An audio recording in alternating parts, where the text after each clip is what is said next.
Okay, so for this video, I will be discussing the acceleration analysis, no? So we will be focusing how to find the angular acceleration at different linkages, no? So to have the outline, we will first define what is acceleration. So there are different types of acceleration. And then we will do the analysis itself. So how do we formulate the solution of the accelerations of our four-bar mechanism? Okay, so what is acceleration? So acceleration, we have linear acceleration and angular acceleration. So for linear acceleration, it is basically just defined as the change in velocity over time. So if you can remember in your physics class, the change in velocity over time is just acceleration. So we're talking about vector functions here of a and b, no? And then for angular acceleration, you have the change in angular velocity over time. So we will notate angular acceleration with alpha, and this will be the derivative of omega over time. Okay, so there's still a sign convention. If it is positive, it will be going counterclockwise or accelerating counterclockwise, and if it is in a clockwise direction, it will be negative, the acceleration. No? So if you can remember what we've done before regarding the velocity. So the velocity is just the derivative of the position. uh, So in here we have the acceleration is the derivative of the velocity. Wherein we know that the velocity is the derivative of position. So basically acceleration is the second derivative of the position vector. No? And we can remember that the position vector is RE j theta. No? And if you find the first derivative of RE j theta, we will have R omega j E j theta. No, I think this should be j. And if we find the derivative again of this one, so there are two variables here, no? So the angular velocity could be varying. Also, the angle is varying. So this will be what, no? So this will be derived in a way of the the product rule, no? So you have the first term here for the product rule. You have ej theta d omega over dt, no? And then omega j ej theta d theta over dt when factoring out rj, no? So we will just focus on the omega and I j theta. So basically the acceleration is defined as this. Although we can further simplify, no, if we distribute this j, if we distribute this j and simplify the j squared, no? So if you simplify the j squared here, this will be -1, right? No? So j squared is equal to -1. Therefore, this will become negative. No? So if we further expand this into the Cartesian form, we can see that we have negative sign theta, no? Plus j cos theta for the first term. And then for the second term, it also has the same treatment, no? So why did this become negative, no? Because if you distribute this j into the Cartesian, no, or the Euler identity, you will have j squared sine theta, right? So you will have here a negative sine theta, and then the cos theta will have a j, no? So basically they are the j has transferred into the cos theta because of this j term here.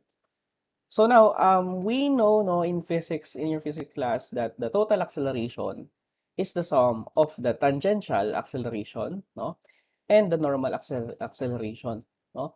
So the tangential acceleration is perpendicular to the radius, no. So if you have here your center of or your center of your linkage. Then if your is the motion it is moving is to the clockwise direction, no? So therefore there will be an acceleration that is on the same direction of the velocity or on the opposite side of the velocity, no? So that is a tangential acceleration. In this figure we have a t p, no? And then for the normal acceleration, that will be in line with your member, no, or linkage, no. So if you have here your velocity, no, it is moving at this perpendicular to this member, it will be parallel with this member naman, no? Okay, so the normal acceleration is also called the centripetal acceleration, no? And the reaction, no, of this centripetal acceleration is actually the centrifugal no, force, or we call it the centrifugal acceleration, no? That is opposing, no? But anyways, we will just call this the normal acceleration. And then for the tangential acceleration, we have this that the AT, no? Okay, so moving on, we have a way to calculate the tangential acceleration and the normal acceleration. So the tangential acceleration is just the product of the r, no, the radius or the member's length, and the angular acceleration, no? While the normal acceleration will be a function of the angular velocity. So the higher the velocity of your member or this linkage, then the higher the normal acceleration. So if you can imagine, if you have maybe a yo-yo, no? So if you spin this yo-yo really quick, no? So it will have a higher centrifugal force reaction compared to if it is at a lower velocity, no? So we are assuming that it is in constant velocity. So the higher velocity it has, the more centrifugal reaction it will have, and the lower the velocity, the lower the reaction, no? So acceleration or the normal acceleration is a function of the angular velocity. So the angular velocity can also be represented in terms of the linear velocity, no? So we know that the linear velocity v is equal to r omega. So we can say that omega is equal to the velocity over r. No? So if you substitute this v over r to this omega squared here, term here, we can also write the normal acceleration into v squared over r. Okay, so we also have another topic regarding the relative acceleration. So you can utilize this property as well.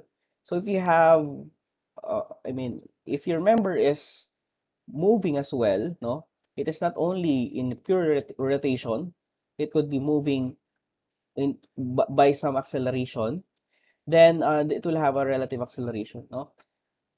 Although I won't be discussing much of the relative acceleration in this point, but it will be important for the graphical method, no, presented by Engineer Espinosa. No? So for the acceleration analysis, we have still, no, the same treatment for the 4-bar mechanism. So you have R2, R3 minus R1, R4, no?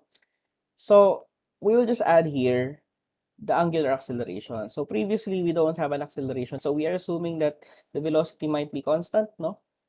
So we don't have an acceleration. But if we have an acceleration, then we will have if we have an acceleration in omega 2, then it will be then we will have more things to solve, no?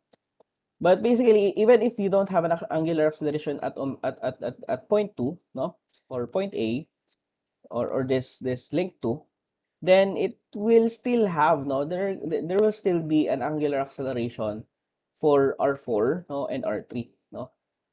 So it is possible, no. Again, even if you don't have an angular acceleration at omega 2, at alpha 2, this link 2, you can still have an acceleration in your link 4 and link 3. Ano? But anyways, let's see why is that so, no? So in your position analysis, if you can remember, you just substitute the position vectors of your links, no? And if you find the first derivative, basically you have the velocity analysis. So if you find the derivative of this term right here, or this equation right here, so we know that R1 is just R1, so the angle is not changing.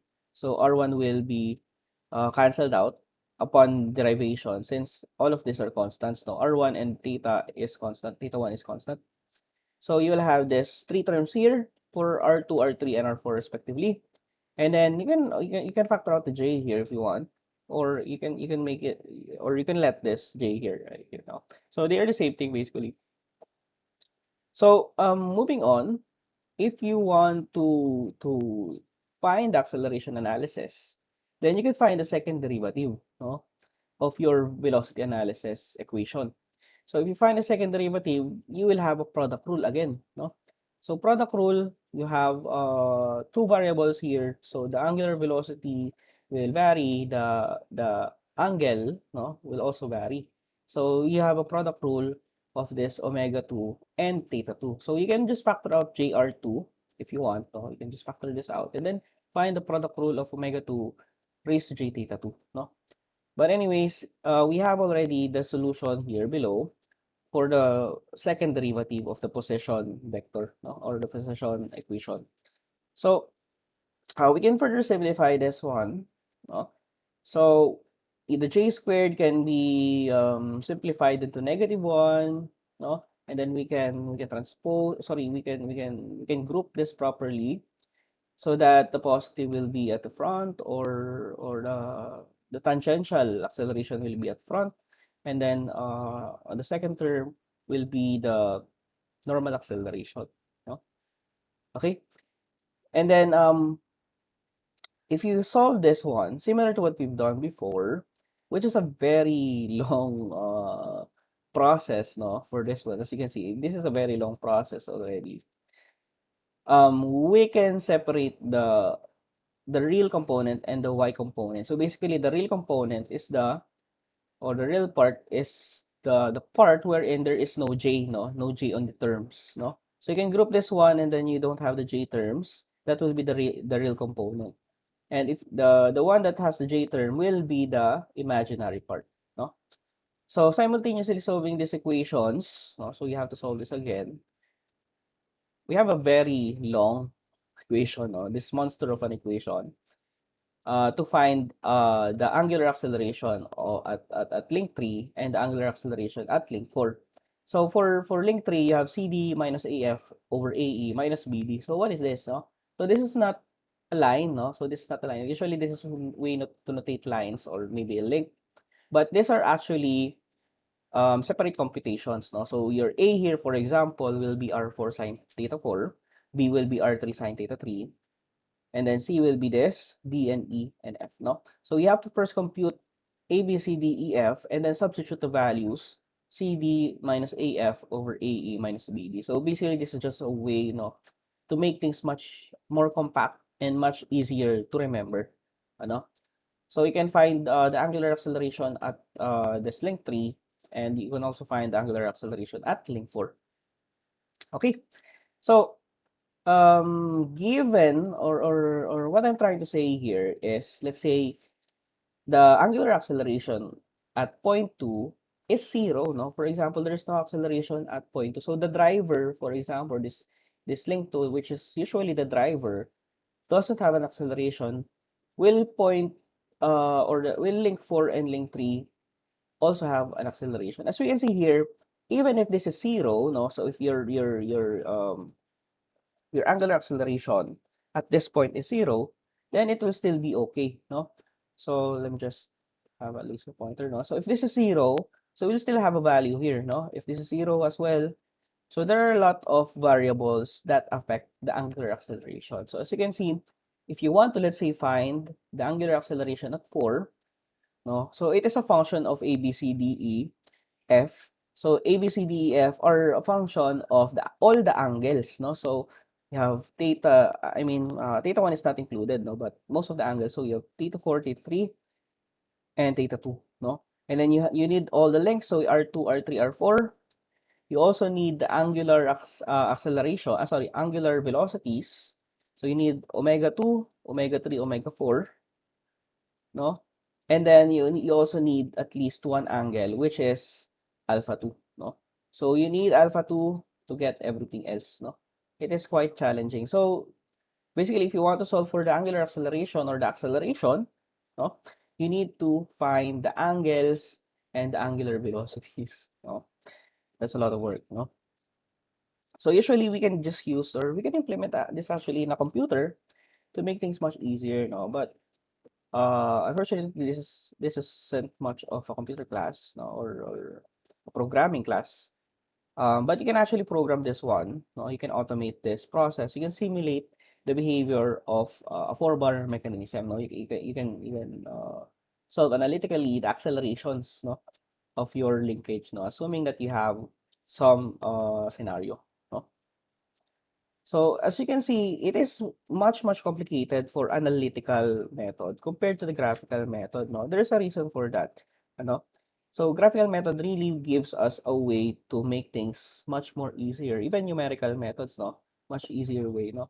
And usually in a lot of physical phenomena, analytical method is limited, no. So this equation right here, this system of not really a system, but this monster of an equation cannot be applied to different scenarios. No? So for let's say a quick return mechanism, it might not be applicable anymore because we have a different a different number of linkages, for example, no? Or a different scenario or a different scheme, no? So there's a superiority upon I mean right now with regards to using numerical methods or graphical methods. Okay, so we will just discuss only one. No, we will just discuss the four-bar mechanisms solution. I won't discuss anymore the special case of the slider graph for acceleration analysis. No. Okay, so moving on now. Well, we know no before no in the previous slides that the acceleration is just r omega times negative sine theta plus g cos theta minus r, oh, sorry, it's not omega, it should be alpha pala, no? And then minus r omega squared cos theta plus j sine theta. So if you rearrange this equation right here, so grouping the imaginary and the real components. So the real components here are the terms without the j, no? So you have r alpha negative sine theta is one of the real components, and then negative r omega squared cos theta is the real component, and then the imaginary is the r alpha j cos theta, no? So j times cos theta, and then you have negative r omega squared j sine theta. Ayan. Okay, so basically you have the total acceleration is just a sum, no, a vector sum of the x component and the y component of your acceleration. So basically, if you want to solve for the total acceleration, you need to find the components first, no? So it's still not over, no? The equations are not still over. And then you want to find the or if you want to find the magnitude of your acceleration, then you have to find the hypotenuse, no, basically, of this x and y components. Okay, so the Pythagorean theorem. So basically that's it, no. So we will just discuss an example how to implement this this process. Okay.